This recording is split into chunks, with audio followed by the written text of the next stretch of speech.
this will be completely a unique project to its place and to its time. We like very much the richness that comes with these older elements, both landscape and building, and the conversation between the different parts of the project. I think this will give the overall project actually a greater substance and a greater richness because it has these other elements within it rather than just a complete clearing of the ground and a ground-up new building. There's something that roots it in time and gives it a variety of expression that will make it very special. We're looking at the history of the Palisades building, working closely with historic preservation consultant Robert Chattel. The Miramar Santa Monica is a very special place. It was the home of John and Georgina Jones. John Jones was one of the city founders, and it's a site that evolved over time but has always been a privately held full city block. There's no other parcel like it in Santa Monica. The home that was constructed in the 1890s after John Jones' death became an inn. So that was the first time that it welcomed tourists to the site.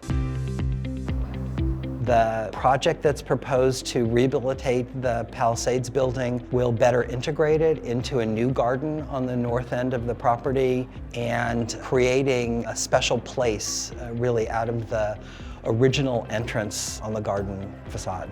And we identified that the 1924 Palisades building was important. It was the only wing of a grand hotel that was planned for the site in the 1920s. It's pretty important because it anchors the northeast corner of the site. It's oriented towards the garden, and it's something that can be incorporated in the new Miramar Santa Monica. The goal with respect to the Moreton Bay fig tree has been to protect it and to open it up so people can see it.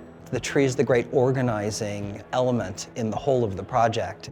The Moreton Bay fig tree was apparently planted around 1890 by Georgina Jones, just north of the residence where she lived with her husband, John. We stood across from the property and looked at how it had been walled off from the community and how historically it was originally open to Ocean Avenue and Palisades Park, and how we might integrate that surrounding neighborhood into the project. And so that was the beginning of a design collaboration that has really integrated the Moreton Bay fig tree with Palisades Park, with the John Jones bench, which was built in 1923.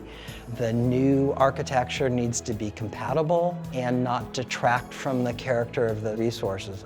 I think one of the most exciting parts about this project is how well integrated the historic resources are in the design and function of the hotel. That the Palisades building will be integral to the guest room component, and the Moreton Bay fig tree is the centerpiece of the Miramar Gardens and the porte cochere window that welcomes visitors to the property.